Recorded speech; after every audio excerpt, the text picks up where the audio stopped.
There's a strange thing about the human mind. It can build prisons without walls and convince you there's no escape. It can whisper danger in a room that is completely safe and make your heart race as if you're being chased. Hello? I'm Grandpa T, and today we're going to sit together for a while and talk about something deeply human, that tightness in your chest, that quiet unease that shows up uninvited, that restless voice that refuses to be ignored, anxiety, nervousness, or as people often say, it's all in your head. But what if I told you that's not something to dismiss, that's something to understand?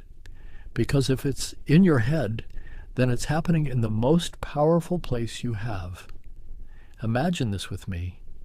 You're standing in the middle of a vast ocean. The surface is calm, almost too calm. The sky is clear. The horizon is endless. To anyone watching, there's nothing to fear. But beneath your feet, far below where light struggles to reach, there's movement, currents clashing, pressure building, a storm forming in silence. You can't see it. No one else can see it. But somehow you feel it. That is anxiety. It doesn't always need a visible reason. It doesn't require proof. It lives in anticipation, not just reality. Now let me tell you something most people forget. Your brain is ancient, not in age, but in design.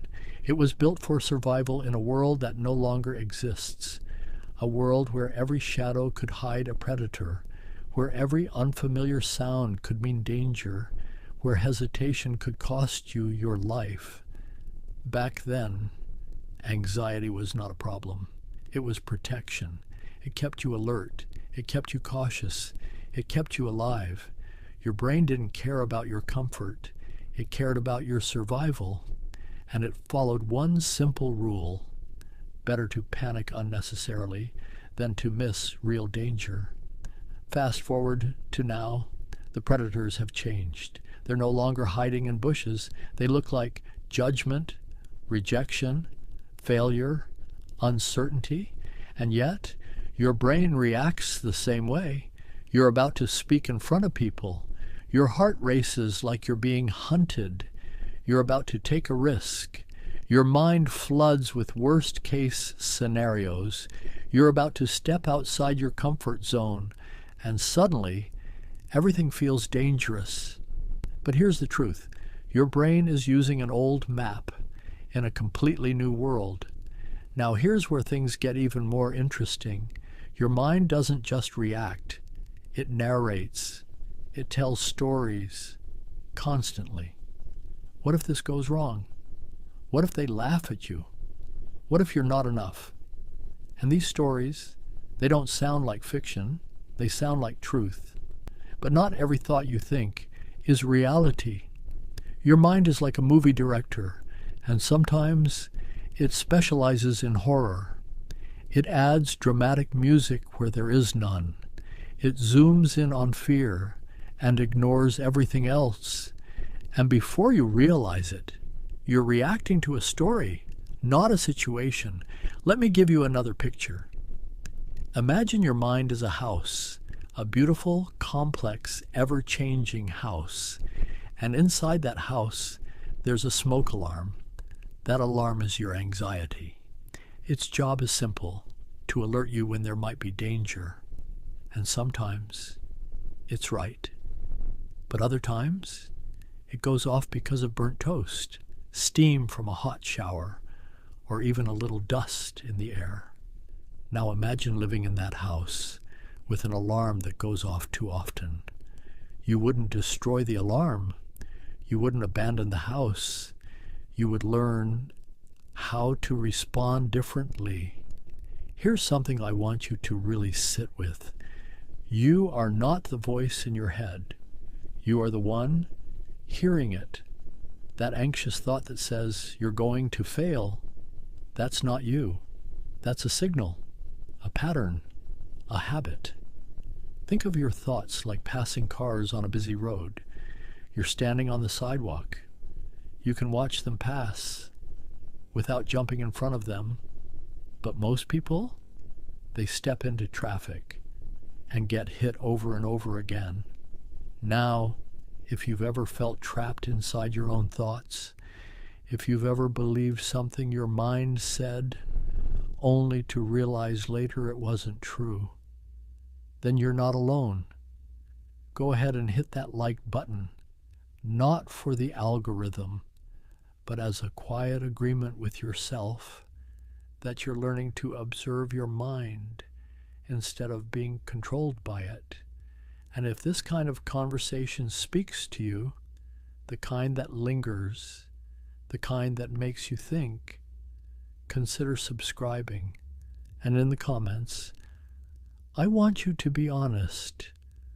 What's one anxious thought that keeps visiting you lately? Name it, because once you name it, it starts to lose its power. Now, let's go deeper. Here's one of life's quiet paradoxes. The more you try to control anxiety, the more it controls you. It's like trying to push a beach ball underwater. You can do it for a while, but the moment you lose focus, it comes back up, stronger. Anxiety feeds on resistance.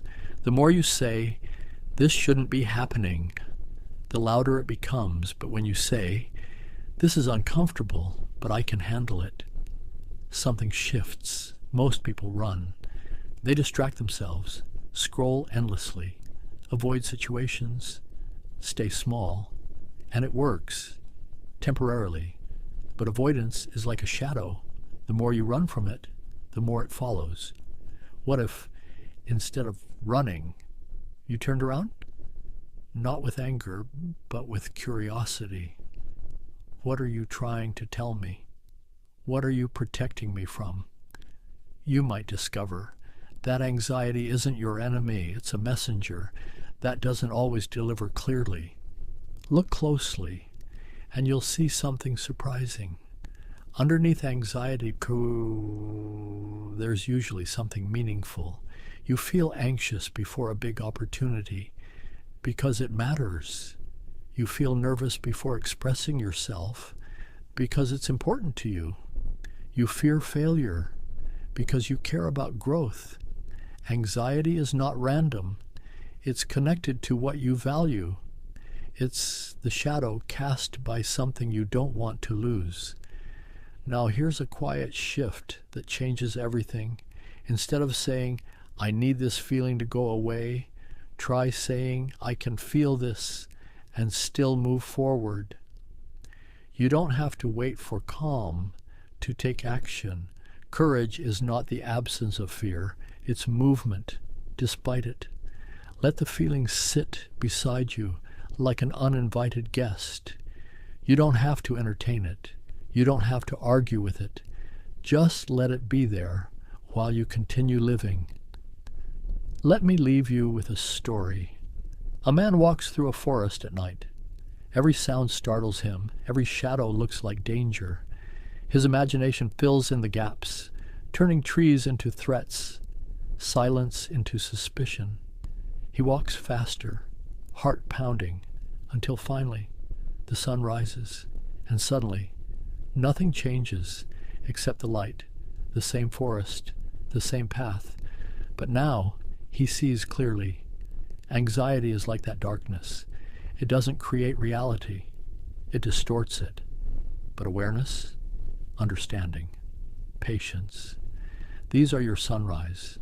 So the next time your mind whispers, "It's all in your head," don't dismiss it.